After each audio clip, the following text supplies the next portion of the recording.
Welcome to the BBC's gardening videogram, some practical ideas and hints on growing fresh vegetables. And that's the operative word, fresh vegetables. There's nothing tastes quite as nice as fresh picked vegetables from your own garden. And then you've got the satisfaction of working with the soil, of seeing the crops come to fruition, and then picking them, taking them into the house. And you know they're completely unadulterated, homegrown.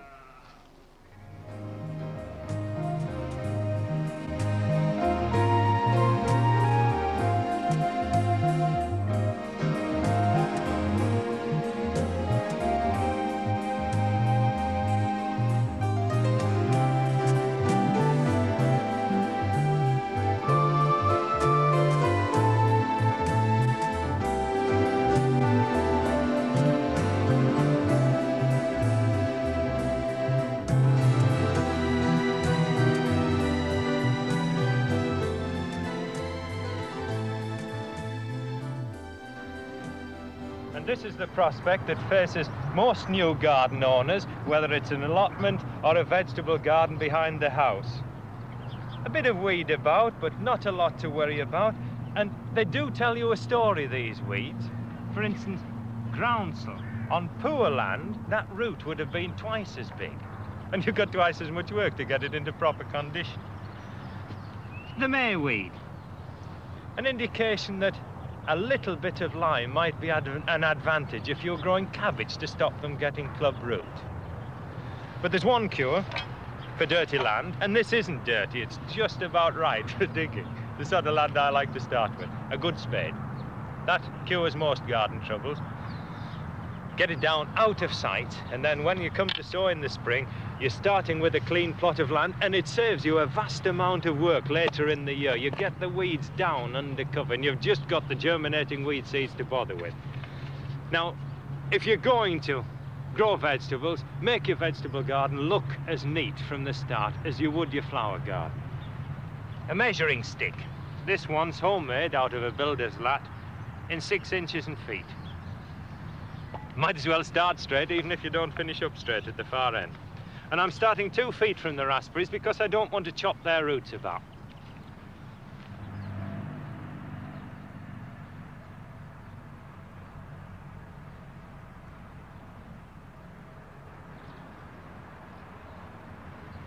And measure again the 2 feet from the raspberry canes. And I would suggest that if you're a beginner with digging, that you use the line every time to measure off your spade grafts. Because though you start straight at this end, there's a very good fighting chance that by the time you get to the other, you won't be. And it wants to look neat all the time. People are going to be watching it because there's other folks with allotments round about. Now, when your soil is in doubtful condition, if you possibly can, if you've got the time, double dig it. That means taking out a full spade graft or spit deep, and then getting into the trench bottom and forking it over, putting compost or manure or what you can get, any organic matter. It doesn't matter, I don't care what your soil's like. You put organic matter into it, you're going to reap the benefit. It's a reservoir of moisture, it improves the physical condition of your soil, it brings it alive. And the more you put in, the more you're going to take out. But this soil's in such good condition, what I'm going to do is single spit dig it. That's just 10 inches deep. And then just the piece that I'm going to use for the runner beans, I'll work that 2 spade graft deep to give me 20 inches. And then each year I'll move the runner bean plot, so eventually the whole of the allotment is worked 20 inches deep. And your trench, when you start to dig, wants to be a little wider than your spade, about a couple of inches. And before you take any soil out, get the weed off the top. Just skim it back like that. It'll go into the trench bottom. Because this soil that you're taking out of this trench is going to fill the trench that you're left with when you've dug the whole plot. Now, one of the things that I like to avoid is vast amount of soil moving. By the time I've dug this bed here, I'll have moved, well, quite a considerable tonnage of soil.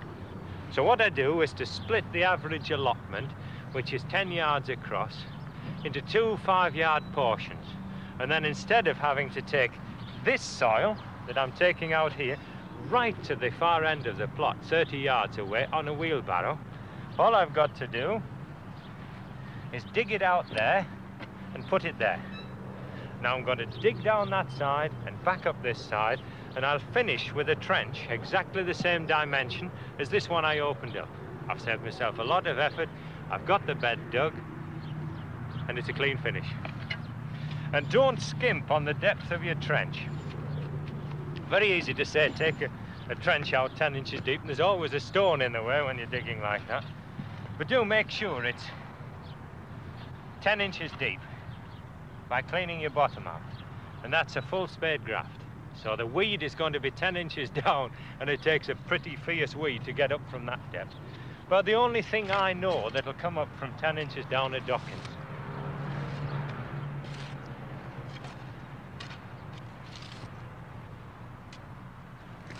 And you turn up all sorts of things when you're digging, from broken pots to pests.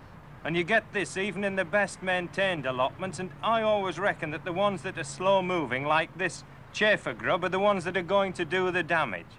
Now they'll feed on your plant roots, they'll sickle your young seedlings off as if they'd been mown with a scythe. And as I said, the spade was the gardener's best friend, the best cure for that boy. Chop him in half. He'll do no more eating at all then. And if the spade's the gardener's best friend, then these are the gardener's second best. And if you're a fisherman, well, you've got a bonus as well. But they do a lot of work in the soil, and it's a sign of a healthy, well provided for soil if you've got a lot of worms in it. So instead of chopping him in two, drop him back.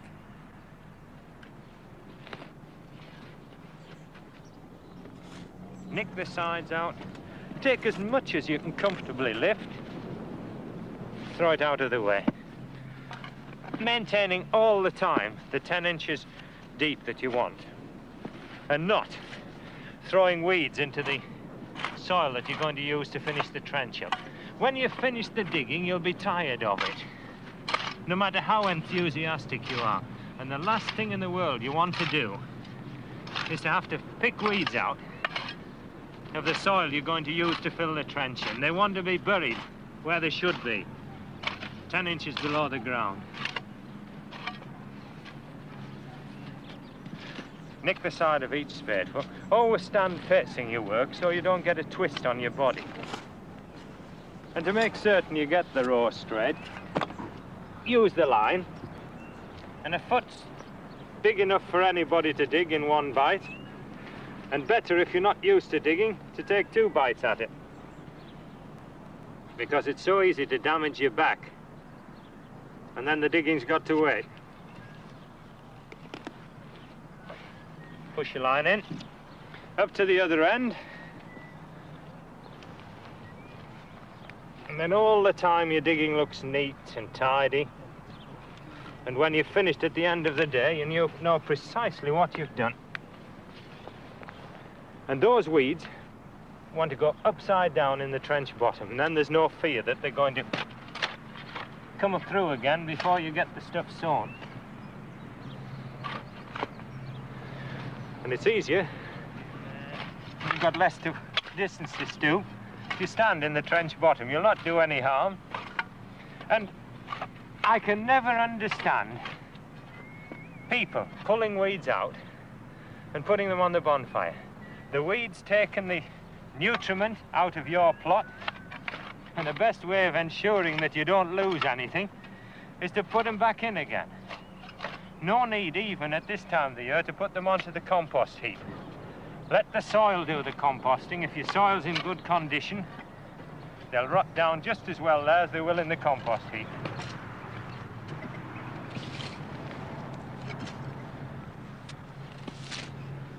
Now, if I was digging this piece of land in the winter, I would leave the clods rough so that the frost could work on them and break them down into that lovely tilth. But it's spring, and it's early spring, and I'll be sowing this in a fortnight, so I'm going to knock it down a bit, so there's less work in a fortnight's time.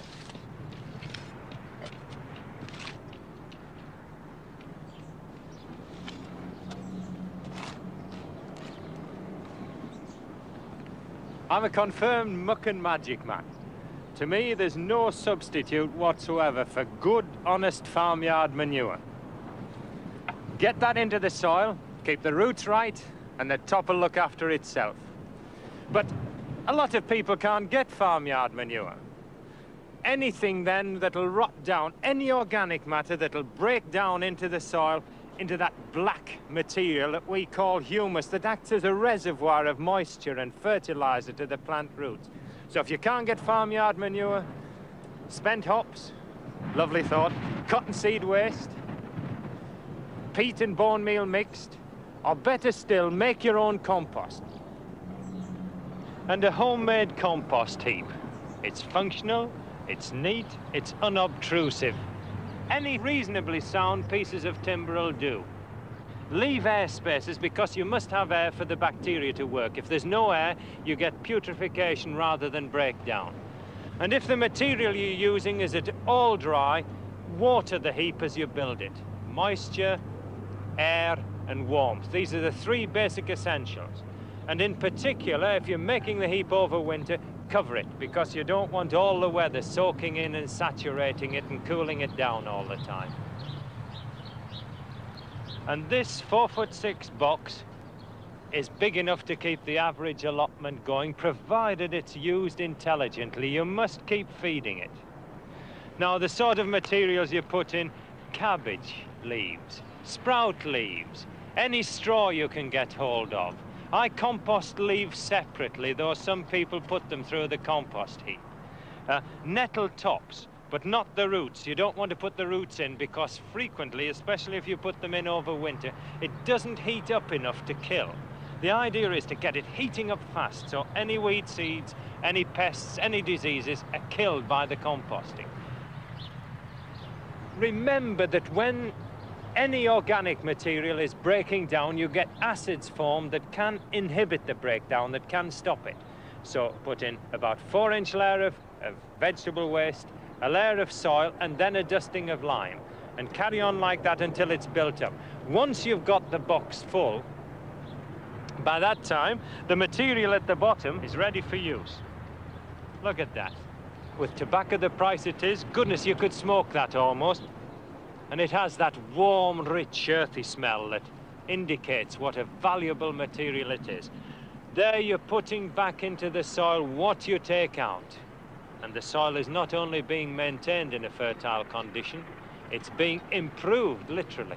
The magic of compost.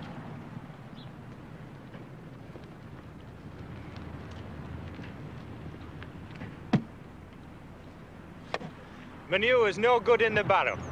The only place it's going to do any good is in there. Now, there's various ways of getting into the soil, putting the manure where it is going to benefit the plants.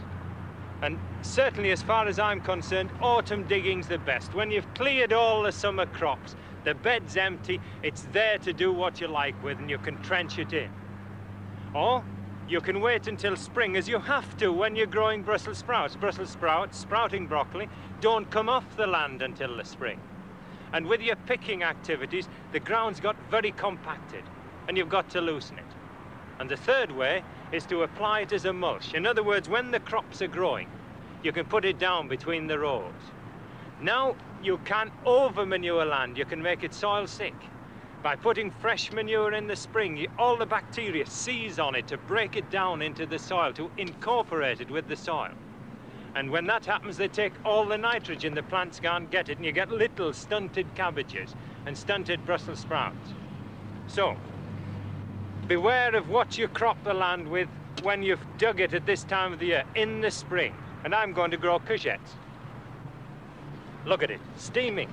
It's working, you can feel it warm under your hands, and that warmth goes into the soil, and that warmth helps the bacteria to seize on it and pull it down. I can hear them licking their lips, as a matter of fact. And this is what your plot should look like when all the spade work's done. Rough broken down for the spring sowing. When you pick up a handful, it's like silk. And it's got that characteristic earthy smell that shows it's warming up. The bacteria are active, just ready for the seed. There's your canvas, what you're going to do with it. You've got to plan your vegetable crops according to the needs of your family. A few early potatoes, not too many, because you want the room for the main crop, for the winter storage. And then your peas, well, a lot of peas because I like them, and your broad beans. And then your cabbage, because your cabbage are one of the most versatile of vegetables. You can eat them raw, in salads, you can cook them, and if you grow the winter white, you can pull them up in the autumn and store them there, in case the weather gets hard. And then your root crops, things like beetroot, which add variety to your winter diet, and your parsnips, which you leave in the ground so they sweeten with the frost. They're just at full flavour for Christmas. But it all depends how you crop it, on what your family like particularly. And to get the most out of your soil, your crop rotation is, in my opinion, vital. So take a bit of time, planning it out on paper, then go out and do it, and you'll have the satisfaction of seeing your crops growing to fruition and knowing that your work is being properly rewarded. And in the book that accompanies this series, I've illustrated my own vegetable crop rotation that I use on my own plot. And this is a 4-year rotation for the simple reason that I grow potatoes.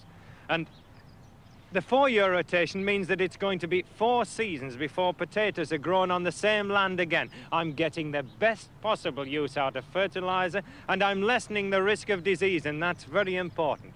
But that isn't all that's in the book, because we're illustrating every crop that we cover in the series, plus a few more that really are necessary if you're going to have a well-stocked vegetable garden.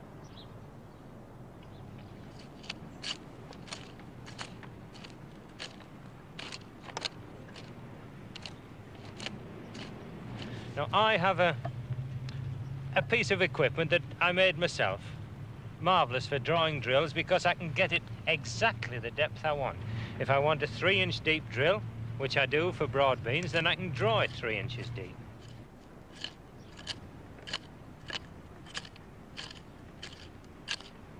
And put a line down.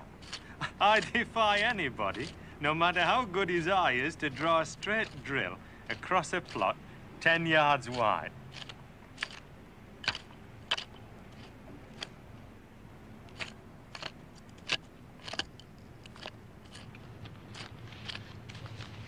And it pays to buy the best seeds that you can afford. These are green sleeves, and because I'm a newcomer to the area, I asked the people who garden round about which are the best varieties. And you can't do better than that. Try what they've discovered are good quality. Space them out about 6 inches apart. And that, as far as I'm concerned, is as near 6 inches as makes no difference. So you just measure like that down the rows.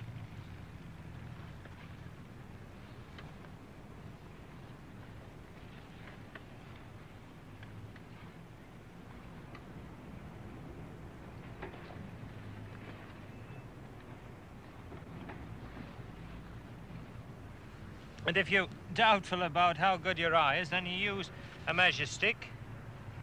Probably quicker, in fact. Because you'll be judged, the quality of your work will be judged by the other people on the other allotments. It's like ploughing, it's criticised by everyone who passes by. If your beans come up spaced exactly 6 inches apart, you're going to have a big reputation to begin with.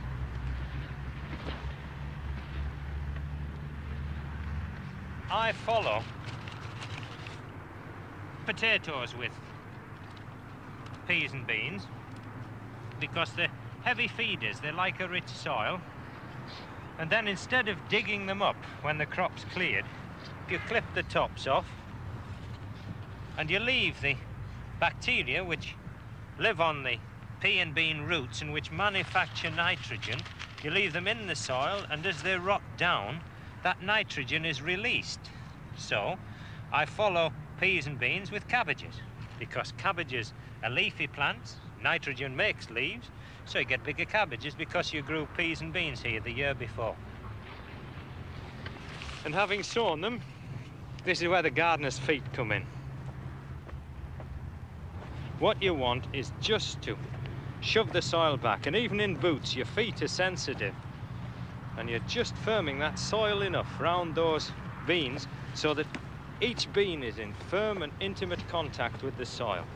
In other words, if I don't step back quick enough, those beans are going to come up so fast, I'm going to be like Jack's beanstalk. And no matter how good your memory, label it clearly and accurately so you know exactly where you're finished. I put the date on because the speed at which the seeds come up is a fair indication of the way the soil's warming up in spring. And to make everything neat, rake down the rows. Now, there's a lot of rubbish talked in gardening textbooks about do's and don'ts. They say don't rake over newly sown seeds. Well, I maintain as long as you rake with the row and not across it, and do it circumspectly, then you'll do no harm. And what you're aiming at, you see, if you left it pan down hard with your feet, the rainwater, instead of running in, would just bounce off the top. So what you do is to leave the top loose, tilted up with the rake, so that when it rains, it percolates slowly down to the seed. And it's always warm rain in this spring. There seems to be a magic quality about it that bounces seeds out of the ground. Parsnips are a crop that need to be into the ground early. Draw the drill about an inch deep, put a dusting of lime in and sow the seed thinly.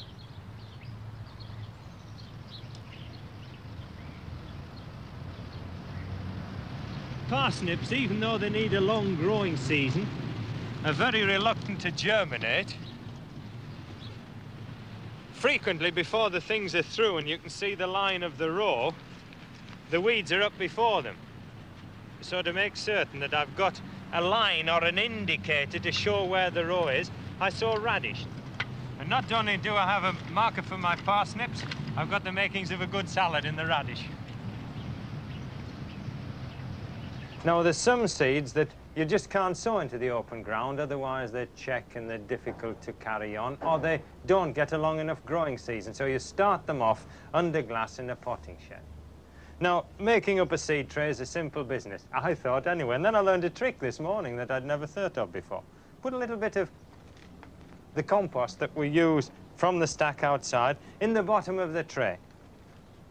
And the seedling roots go straight down into that, seeming to know that there's an ever-ready food supply. Now, when you're filling a seed tray, use a standard compost, either John Innes or one of the no-soil composts based on peat.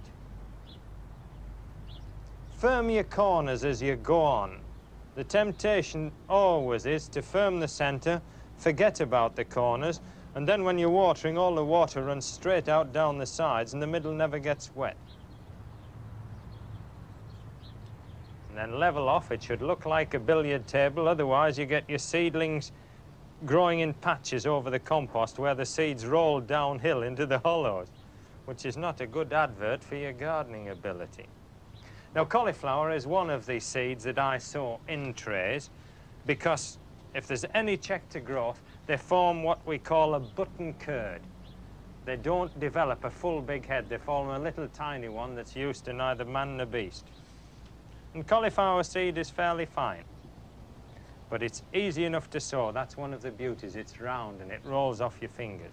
Wipe your hands a little bit. And a pinch of seed.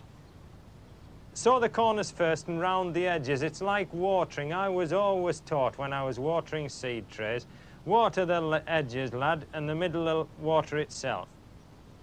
And the same thing applies to seed sowing. If you scatter it round the edges, some of the seedlings bounce into the middle, and you get a good even sowing over the whole lot.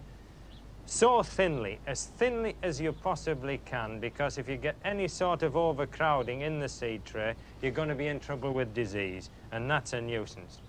Now, that's fine. And depending on the size of the seed, the depth to which you cover them, the seed contains within itself just enough nutriment to get the leaves, the first seed leaves, above the soil.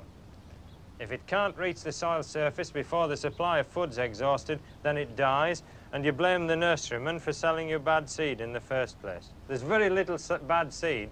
There's an awful lot of bad gardeners, I find. Firm it down, because they generate enormous energy when they're striking into growth, and they can lift right out of the compost and dry off. label it.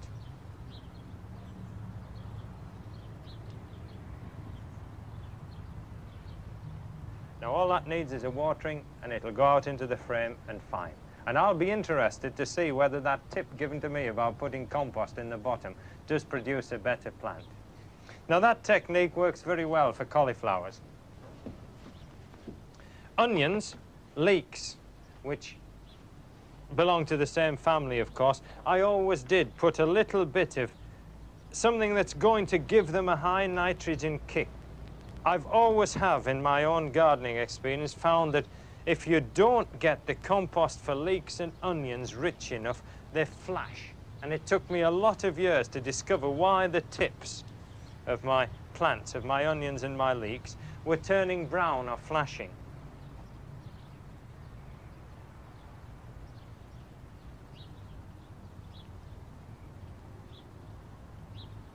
Swipe off the surplus, and then because both onions and leeks like a really solid seed bed, I extra firm with my box press.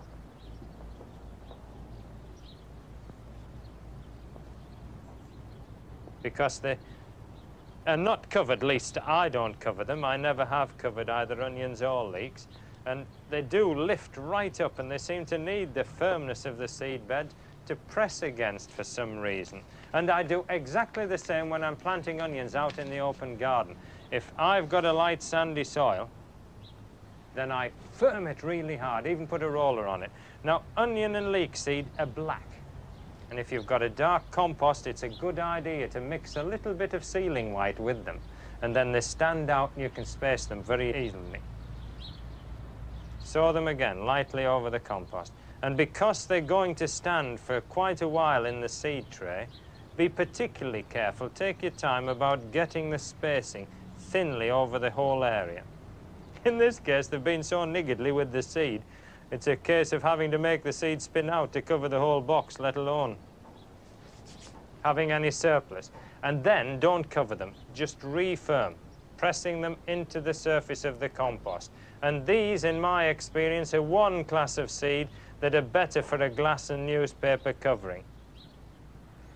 And the seedlings go into a frame where the glass is much closer to the top of the seed boxes. And I water the base of the frame to create that humid atmosphere that keeps the compost moist. And then they go in like that. I soaked the compost before I made up the seed boxes, but they'll need another drink to ensure that I won't have to take the papers off once they're in position, except to check that the seedlings are through. Moisten it over. And one of the signs of a good compost, of course, is the porosity. In fact, if a compost is properly made, you really can't overwater. And cover them with dark paper.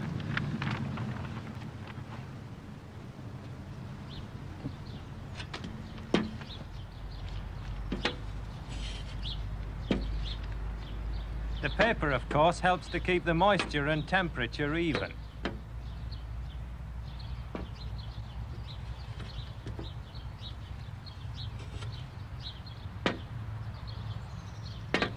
Now I'll check those in about 5 days' time, just to make sure they're not through, because the paper and the glass must come off as soon as the plant breaks the surface or they get bleached.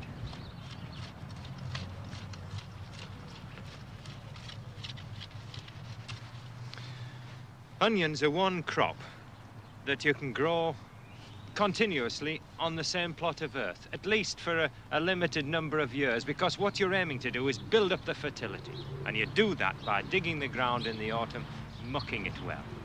And then in the spring, you break it down, and if your soil's at all puffy, roll it just to firm it, because you want a firm base. And then, as I'm doing, down the line of the row with a push hoe, just loosen it a bit. And then you get the soil into that fine, friable texture, so you can put either your seeds or your sets in, and they get the best possible start. Now, in the main, I grow sets for storing, because the bulb is already established. They are actually tiny bulbs. And you put them in so the top is just showing above soil level. Now, sets are fine. You're going to get a crop there in any but the most unreasonable season. They're grand for cooking, they're grand for stews, but I am addicted to raw onions, and I like something with a little more flavour. So I grow Ailsa Craig or Bedfordshire Champion, and those must be grown from seed, but exactly the same conditions prevail.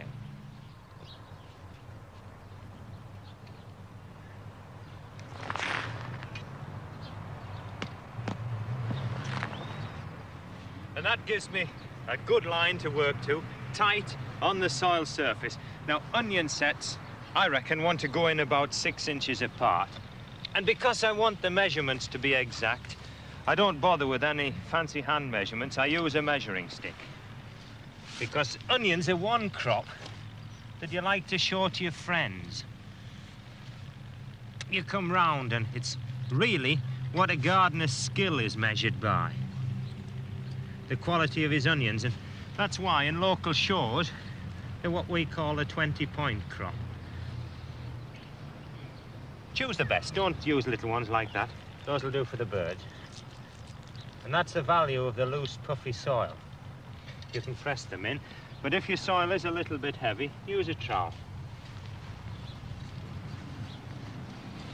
And the sets are buried just deep enough so the nose points above the soil. You can actually see where they are.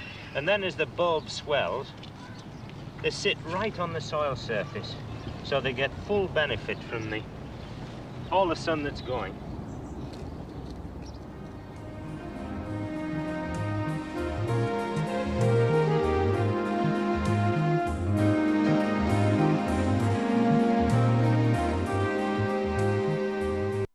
You can always tell by the quality of the onions growing on the plot, the quality of the gardener, because they're not one of the easiest.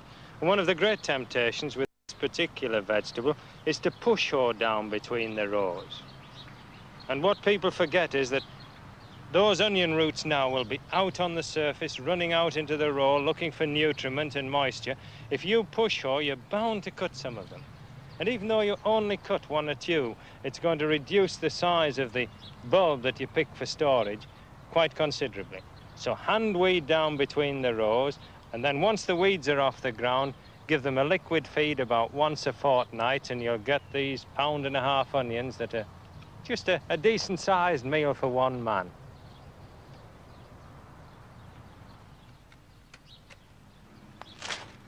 Peas are greedy feeders and they'll need clean soil, so ideally they should follow potatoes in the rotation because they've got the meat there from the manure from the potatoes, and the potatoes have killed the weeds out. And you draw the drill about 3 inches deep, the width of a spade, and take care that you get the bottom of the drill even, because you're going to be sowing these peas individually, one at a time with your fingers, and it's much easier onto a level surface. And just because you've got a thumping great packet of peas, it doesn't mean you sow twice as many and get twice the crop. Space them out so that each has got its fair share of room, so it's got its fair share of food and light and air, because that way you keep disease down, you keep weevils at bay for one thing, and I maintain that mildew attacks peas that are grown in poor soil and that are overcrowded. So give them each a fair share of space. And what? Your spade width is about 8 inches. You get 3 rows of peas across the width of your spade, about 2 inches apart, 2 inches deep. And this is an early variety, which I've used for many years, called Early Onward. And it's one of those vegetables that's reliable over the widest range of soils. And then as a main crop, you can use either Onward or my favourite, which is Green Shaft. Instead of just getting 1 pea to a stalk, you get 2 or 3.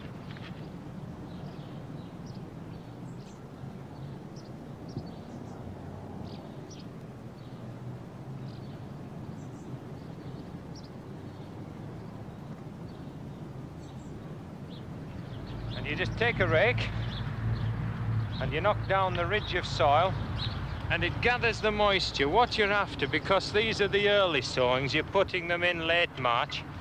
early April. And quite often in springtime like that, you get the drawing east wind. And what you want to do with these early sowings is to capture the April showers.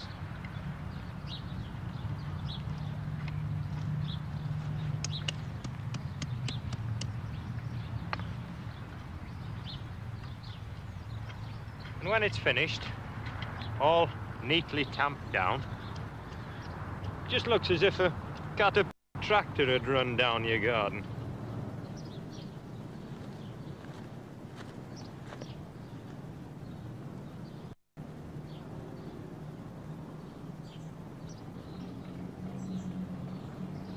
There are half a dozen different ways of growing potatoes. Everyone has his own method.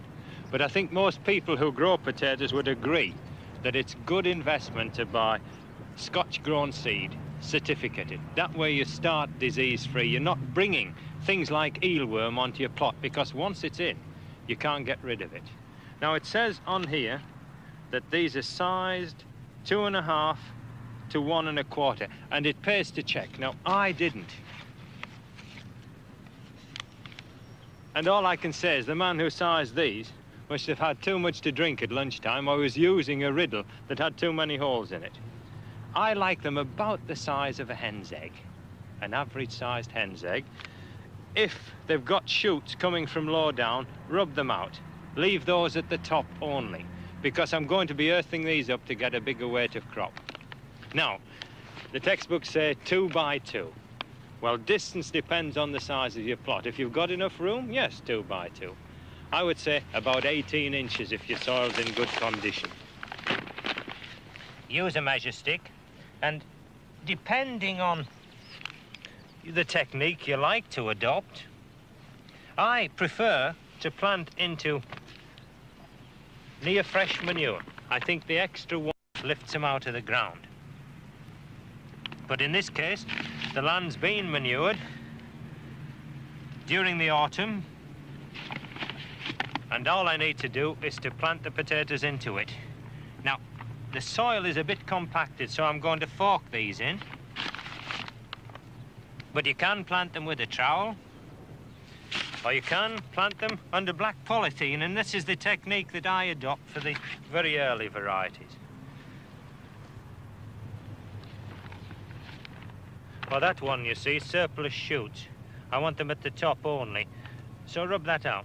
Discard it. You'll not do the potato any harm.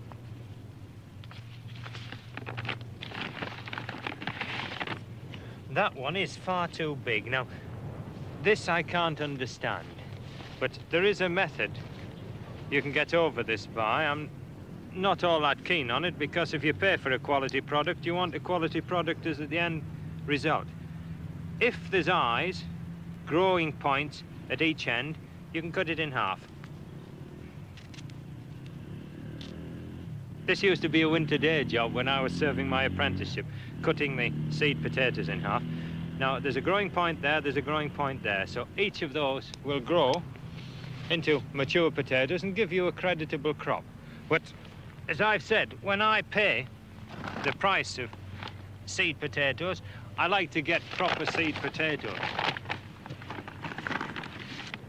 And one of the joys, of course,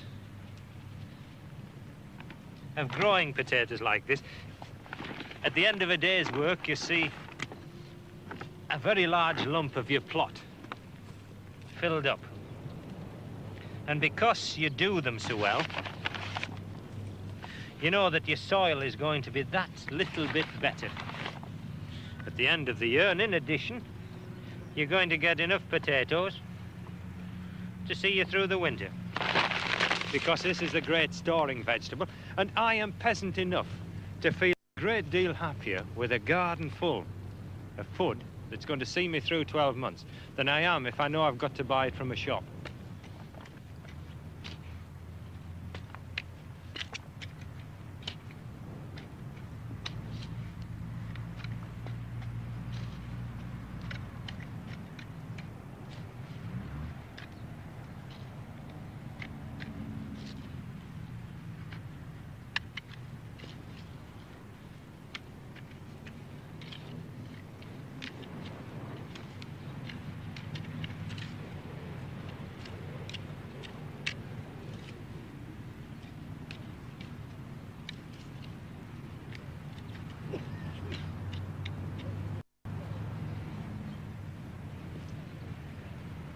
And that should give me a good, profitable crop of potatoes.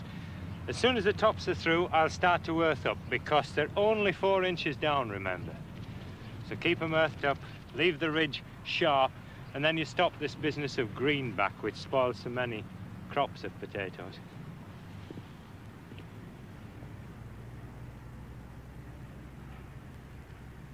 Now, about 5 weeks after planting, the potatoes I forked in still aren't up yet.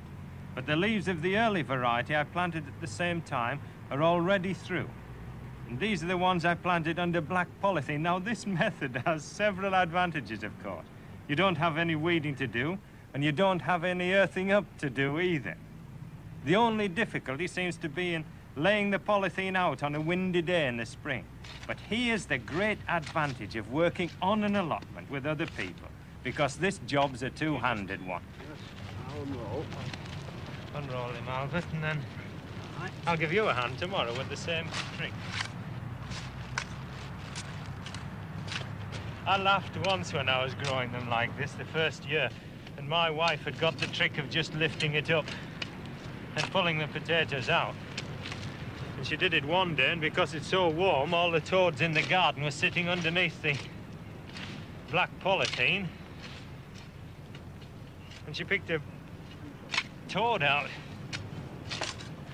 Doesn't matter that the polythene's almost buried in the soil. As long as it's firmly anchored down, because it's just initially that there's a problem of wind damage. Once the potato grows through it, you can grow strawberries like this, of course, or anything on weedy ground.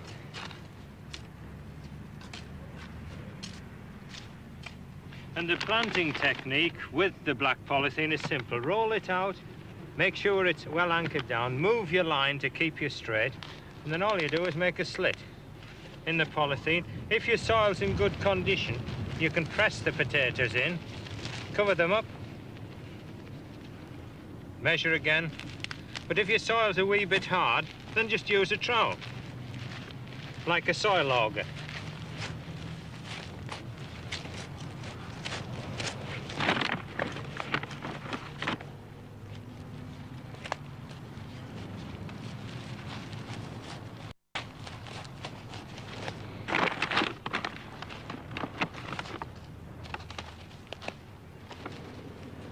And the beauty of this is, there's no more trouble. There's no earthing up, no messing about, keeping weeds down, because the polythene does it.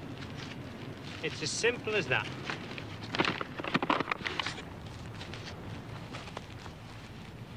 And then in, what, 8 to 10 weeks' time, when the tubers are big enough, you roll back the black polythene, you pick out the biggest. You don't have to whip the whole plant out. You can take enough for lunch.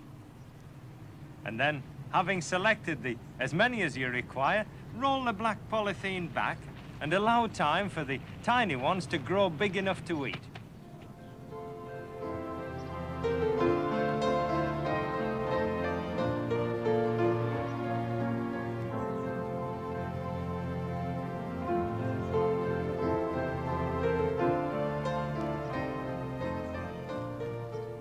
If most gardeners are like me, they like the salads early in the year. And the way to beat the weather is to grow them under cloches.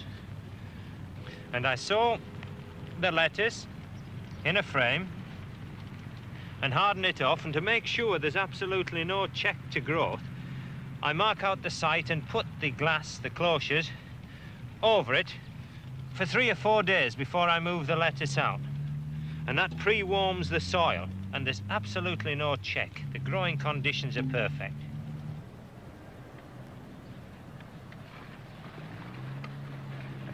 And no one wants 20 or 30 heads of lettuce all ready at once, so I use plants to make up the first part of the row, and to ensure a continuity, I sow the next part with seed. Now that gives me a 14-day interlude.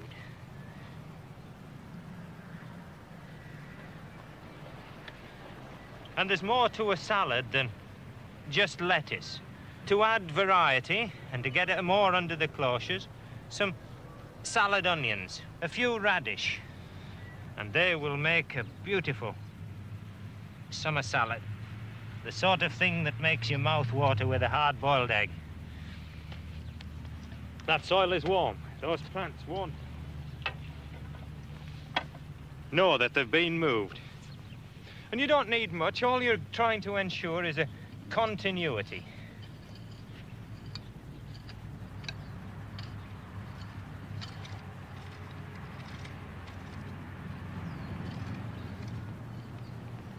But the big and most important thing to do when you're sowing a lot of different things under cloches, mark them as you go on. Don't think, oh, I can remember where that one was. And this is a useful small variety, Tom Thumb. It's good for cloche work, but not so good in the middle of the summer because it tends to scorch a little bit under bright sunshine. Don't tip too many into your hand, or the tendency then is to sow too thick. Just enough to do a 12-foot run. Scatter them thinly. Just enough to keep a continuity. Do that at fortnightly intervals through the summer. The next, some cherry bell radish. I have a partiality for radish. They give a piquancy to salads. 10 feet will be ample. Sufficient to cause indigestion anyway. And cherry bell is a very fine flavoured radish.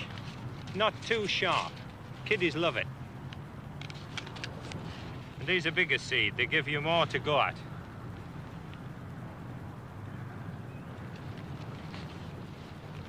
And then next on the list, some salad onions, because no salad is complete without onions.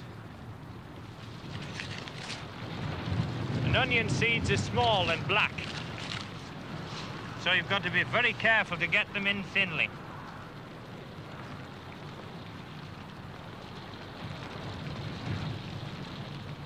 Then all you've got to do, shuffle the row in. The April showers are what bring the seeds up, of course. They may be cold on occasions, but it's what encourages germination. I move the line over about 7 inches, and that gives you a guideline when you're putting the cloches down. Now, cloches are just 2 sheets of glass held together by wire, and it's quite easy to make them at home. But to avoid turning them into a wind tunnel, you block the end up once they're in position. And then the plants are as snug in there as they would be in a greenhouse. And the strange thing is, no matter how hard the wind blows, they don't blow over. I've had cloches down when the whole of the garden was being wrecked by a gale force wind, and because there's nothing for the wind to get hold of, they stay there. And the rainwater runs down the side, and the water penetrates through and reaches the roots of the plant. It's extraordinary how water moves in the soil.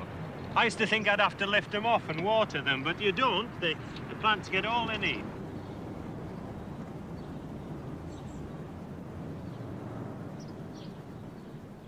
And some of the things I sowed in the end of February, beginning of March, are ready for pricking out now. They're getting crowded in the trays and they need moving on into fresh compost. And to make certain that the root disturbance, when the time comes for them to go out into the garden, is minimal, I use peat pots and fill a seed tray with them like that so they're easy to handle. Let them grow on in there until the roots appear through the sides of the pot. Keep them moist all the time. They go out into the garden, then the roots take hold straight away, and you've got the additional moisture reserve of the peat holding the roots as it breaks down. A scattering of soil over the tray, just enough to get them started.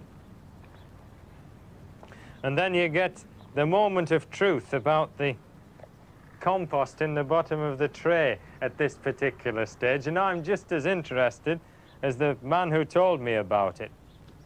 And those roots are magnificent. That plant won't even know it's left home, let alone it's moved from one tray to another. The roots are bigger than the tops, which is a sign that they've been grown properly.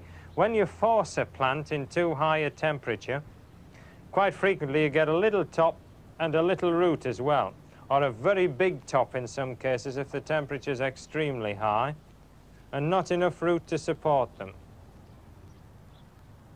I'm not going to do the whole tray of sprouts because these are the early varieties, and I grow 3 different sorts, early, mid-season and late, so I only want about a dozen of each. That's enough to keep my family of 4 going. So I'm going to do half a tray of Brussels sprouts and half a tray of lettuce to keep the continuity going. And lettuce have a very high moisture demand. They need, well, watering every day in dry weather because the quicker they grow, the tenderer the heads are.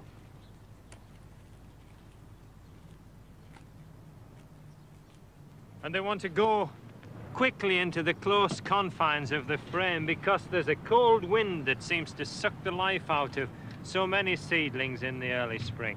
And a thorough watering is absolutely essential. Really soak them and soak the soil in the frame so you create the humid atmosphere that these things positively demand.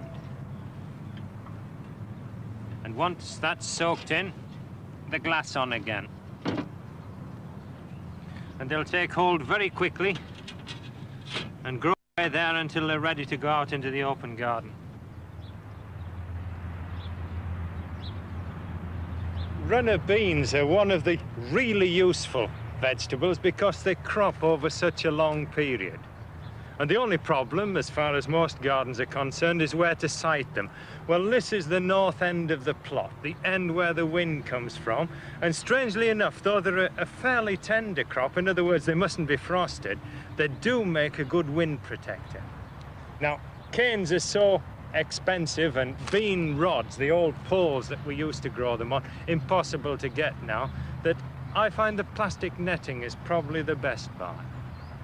And provided you get it firm and taut, because remember, when the canopy of foliage is on, you're going to get a tremendous pressure on it whenever the wind blows.